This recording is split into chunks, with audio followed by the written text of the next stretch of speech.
कहते हैं इंसान की भूख सिर्फ पेट से नहीं, नीयत से पहचानी जाती है।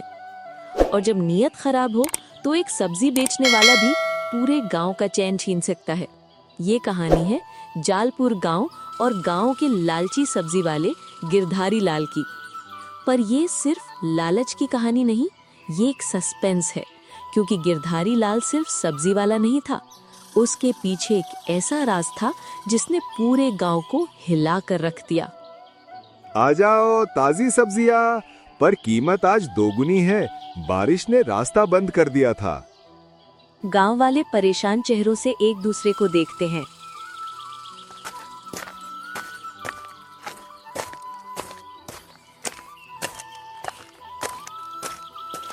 भैया कल तो 20 रुपए किलो था, आज 40 क्यों?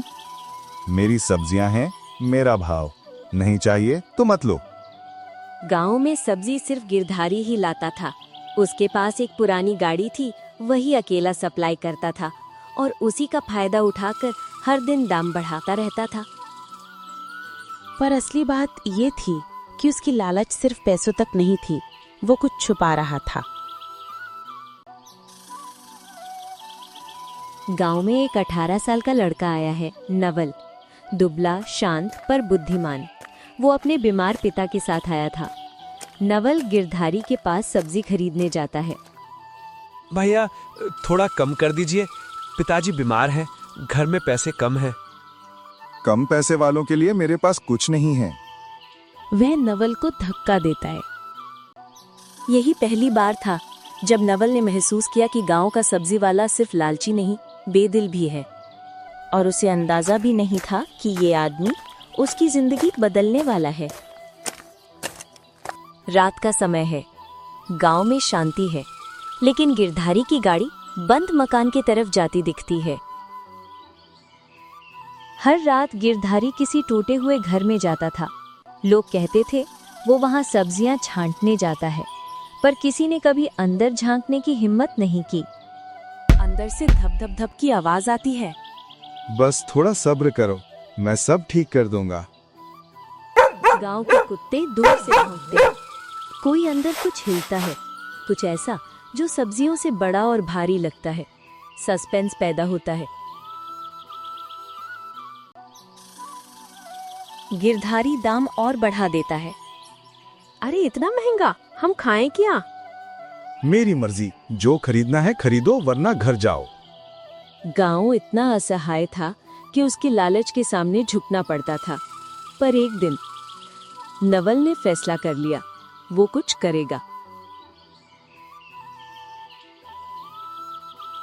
अगले दिन नवल गिरधारी का पीछा करता है।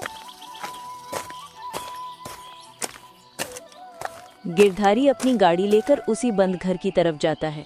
नवल चुपचाप एक पेड़ के पीछे छिप जाता है। अंदर से आवाज आती है, बस कुछ ही दिनों की बात है, फिर सब ठीक हो जाएगा। नवल का मन धड़कता है, संशय बढ़ता है। आखिर वो अंदर किससे बात करता है? कुछ दिनों बाद गांव में अजीब बीमारी फैलती है। बच्चे, बुजुर्ग सब बीमार होने लगते हैं। ये कौन सी बीमारी है? इतने लोग अचानक कैसे बीमार? डॉक्टर आता है। लोगों की सांस में जलन, पेट में दर्द, ये सब खराब या केमिकल लगी सब्जियों से हो सकता है। गांव वाले एक दूसरे को देखते हैं। सब्जी तो सिर्फ गिरधारी से मिलती है। नवल का शक और गहरा हो जाता है। नवल अगली रात फिर पीछा करता है। इस बार वो घर के अंदर झांकने की कोशिश करता है। अंदर एक वृद्ध आदमी बैठा है, बंधा हुआ। उसके हाथ पांव में रस्सियां, चेहरा थका हुआ, और गिरधारी उसी को खाना खिला रहा है। जल्दी ठीक हो जाओ बाबा, नहीं तो लोग तुम्हें याद करके मुझे परेशान करेंगे। नवल दंग रह जाता है। ये आदमी कौन है और इसे गिरधारी ने क्यों इस भयानक जगह पे बांध कर रखा है? इसका पता तो लगाना ही होगा, क्योंकि इस आदमी का और गांव में फैली बीमारी का कोई ना कोई संबंध जरूर है।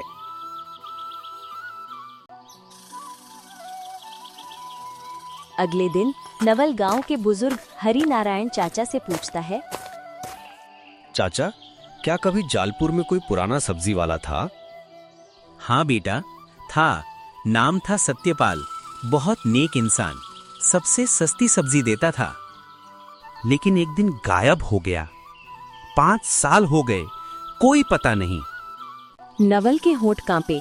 उसे याद आया, वो बंद घर में भी बंदा उम्र में सत्यपाल जैसा ही था। नवल ने ठान लिया, मैं गिरधारी का सच सबके सामने लाकर रहूंगा। रात को नवल 2 दोस्तों को लेकर उस घर में घुसता है।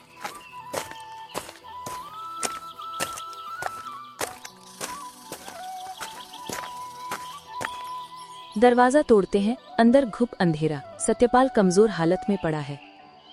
बचाओ गिरधारी, मुझे 5 साल से बंद करके रखा है। पर क्यों? मैं बाजार में उससे सस्ती सब्जी बेचता था, गांव वालों को सस्ते में देता था। गिरधारी ने मुझे एक रात अगवा किया और सबको कह दिया कि मैं भाग गया।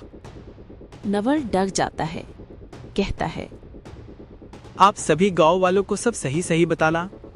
वो मेरी गाड़ी, मेरा स्टॉल, मेरी दुकान सब अपना बना बैठा। अब पूरा सच सामने आ चुका था। अचानक बाहर गाड़ी की आवाज। गिरधारी वापस आ गया। उसे लगा था अंदर कोई है। कौन है अंबर? गिरधारी देखता है कि नवल और उसके दोस्त अंदर हैं। गिरधारी डर जाता है। तुम लोगों को यहाँ आने की हिम्मत कैसे हुई? नवल कहता है, तूने इंसान को 5 साल कैद किया, सबके साथ धोखा किया। गिरधारी पागलों की तरह हंसता है। इस गांव की नसें मेरे हाथ में हैं, जो मैं करूंगा वही होगा। तभी बाहर गांव वाले इकट्ठा हो जाते हैं। श्यामू, कमला, चाचा और प्रधान। सबने गिरधारी के लालच और बीमारी को जोड़कर समझ लिया था। गांव वाले अंदर घुसते हैं। सब गिरधारी को पकड़ लेते हैं। तूने हमारी सेहत से खेला। तूने सत्यपाल को कैद किया। गिरधारी चीखता है, लेकिन कोई नहीं सुनता। उसका झूठ, उसका लालच, सब खत्म हो चुका था।